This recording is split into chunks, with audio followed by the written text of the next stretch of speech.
Hello friends, welcome back to another tutorial of JavaScript array series. इस tutorial में हम सीखेंगे टू स्प्लाइस्ड मेथड को। टू स्प्लाइस्ड मेथड और स्प्लाइस मेथड दोनों ही सेम है। हमने अपने पिछले ट्यूटोरियल में स्प्लाइस मेथड को अच्छे से समझा था और इस ट्यूटोरियल में हम सीखेंगे कि टू स्प्लाइस्ड मेथड को क्यों इंट्रोड्यूस किया गया जबकि दोनों की वर्किंग सेम है, और क्या ऐसा रीज़न था जिसकी वजह से हमें टू स्प्लाइस्ड मेथड को स्प्लाइस मेथड की जगह पर यूज़ करना चाहिए। तो स्प्लाइस मेथड से हमें एक प्रॉब्लम शो होती है, उस प्रॉब्लम का सॉल्यूशन हमें टू स्प्लाइस मेथड से मिल जाता है। तो उस प्रॉब्लम को सबसे पहले हम देखते हैं वो प्रॉब्लम क्या है, एंड फिर टू स्प्लाइस मेथड का यूज़ करके हम कैसे उस प्रॉब्लम को सॉल्व कर पा रहे हैं उसको भी चेक करेंगे। तो उस प्रॉब्लम को शो करने के लिए मैंने यहाँ पर टू स्प्लाइस मेथड को इस एरे पर इम्प्लीमेंट कर दिया है, और स्प्लाइस मेथड को कॉल करने से पहले मैंने एक कंसोल इस मेथड से ऊपर एग्जीक्यूट किया है और मेथड के बाद एक कंसोल एग्जीक्यूट किया है। तो चल के अपने डेवलपर टूल बार में देखते हैं क्या रिजल्ट हमें मिल रहा है। तो यहाँ पर हमें दो एरे कंसोल में प्रिंट हो रहे हैं, और जैसे ही मैं इस एरे को एक्सपेंड करूँगा, देखिए जैसे ही मैंने दोनों एरेज को एक्सपेंड करा तो हमें सेम ही एलिमेंट शो हो रहे हैं। ऐसा क्यों हो रहा है? तो उस इस कंसोल को हमने मेथड को कॉल करने से पहले एग्जीक्यूट करा हुआ है। तो इस हिसाब से ये जो फ्रूट्स एरे है इसमें हमें कोई भी चेंजेस नहीं मिलने चाहिए, बिकॉज स्प्लाइस मेथड को तो हमने इस कंसोल को प्रिंट कराने के बाद कॉल किया है। तो जो नेक्स्ट कंसोल है इस पे हमें रिजल्ट शो होना चाहिए। जो भी चेंजेस होंगे इस स्प्लाइस मेथड की वजह से वो हमें इस कंसोल के थ्रू शो होने चाहिए, जो कि यहाँ पर शो भी हो रहे हैं। बट ये जो फर्स्ट कंसोल है या जो फर्स्ट प्रिंट है, यहाँ पर हमें क्यों ये चेंजेस इम्प्लीमेंट होकर मिल रहे हैं, तो उसको समझते हैं। देखिए जो स्प्लाइस मेथड है इसमें हमने क्या पास करा है कि जीरो इंडेक्स पर टू एलिमेंट्स को डिलीट कर दो और उनकी जगह पर लेमन ऐड कर दो। तो इसने क्या करा, ये टू एलिमेंट्स यहाँ से रिमूव कर दिए फ्रूट्स एरे से और लेमन को ऐड कर दिया। तो जो आउटपुट हमें यहाँ पर शो हो रहा है, बट ओरिजिनल एरे में भी ये चेंज कर दे रहा है। क्यों कर दे रहा है? बिकॉज जो स्प्लाइस मेथड है उसका बिहेवियर ही ऐसा है, जब भी हम इस मेथड को किसी एरे पर इम्प्लीमेंट करते हैं तो वो ओरिजिनल एरे को ही चेंज कर देता है और उसको ही हमें रिटर्न कर देता है।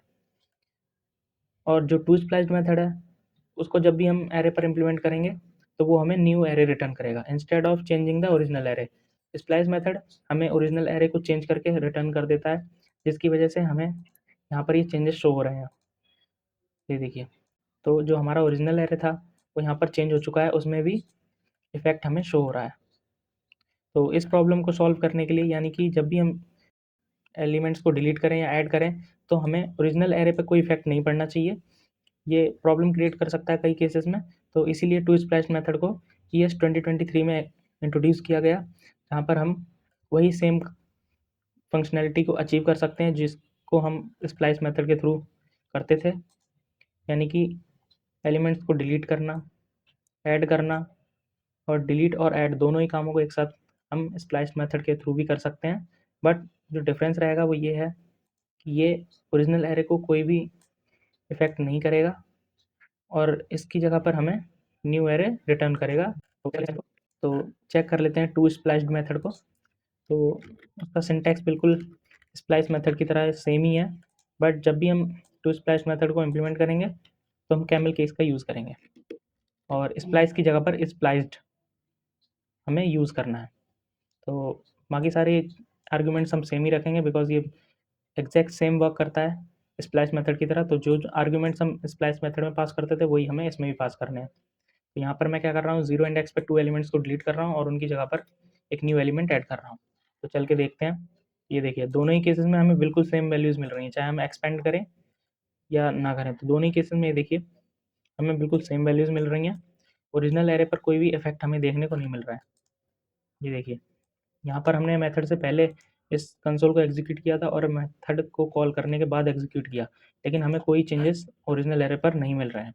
इसका मतलब कि जो टू स्प्लैश्ड मेथड है वो ओरिजिनल एरे को इफेक्ट नहीं कर रहा है, और इंस्टेड ऑफ दिस वो हमें एक न्यू एरे रिटर्न करेगा। तो उसको देखने के लिए हमें इसे कंसोल करना पड़ेगा। तो मैं इसे डायरेक्ट कंसोल में ही प्रिंट करा लेता हूँ और इस सेमीकोलन को यहाँ से हटा देता हूँ। देखिए 3 एरे यहाँ पर हमें कंसोल में प्रिंट होकर मिल रहे हैं, जिसमें से फर्स्ट वाला हमारा ओरिजिनल एरे है और लास्ट वाला भी ओरिजिनल एरे है, बट जो बीच वाला है वो एक न्यू कॉपी ऑफ एरे है, जो कि हमें टू स्प्लैश्ड मेथड रिटर्न कर रहा है। इसमें हमें क्या शो हो रहे हैं, जो एलिमेंट्स हैं, यानी कि ये जो 2 एलिमेंट्स हमने डिलीट किए थे, वो इस एरे में क्या हो चुके हैं, डिलीट हो चुके हैं और उनकी जगह पर एक नया एलिमेंट लेमन ऐड हो चुका है। तो यहाँ पर देख सकते हैं कि ओरिजिनल एरे को कोई भी इफ़ेक्ट नहीं पड़ रहा है और स्प्लाइस मेथड से हमें अपडेटेड एरे मिल जा रहा है। तो इसको हमें अगर काम में लेना है तो हमें इसको वेरिएबल में स्टोर कर सकते हैं, लूप कर सकते हैं, या फिर अदर जो एरेज़ के मेथड्स हैं उनको इस पर इम्प्लीमेंट कर सकते हैं। और जो हमारा ओरिजिनल एरे रहेगा वो बिल्कुल एग्जैक्ट सेम टू सेम रहेगा। तो दोनों ही केसेस के अपने अपने फ़ायदे हैं, चाहे आप स्प्लैश मेथड को यूज़ करें या टू स्प्लैश्ड मेथड को, बट हमें ये मेथड प्रोवाइड किया गया है ताकि हम इसका और ज़्यादा एडवांटेज ले सकें। तो इतना ही था इस मेथड में, बिकॉज़ ये सेम टू सेम वर्क करता है स्प्लैश मेथड की तरह। तो आप हमारा पिछला ट्यूटोरियल देख सकते हैं जिसमें मैंने स्प्लैश मेथड को अच्छे से समझाया है। बस आज के लिए इतना ही, मिलते हैं नेक्स्ट वीडियो में नेक्स्ट मेथड के साथ। Bye bye, take care.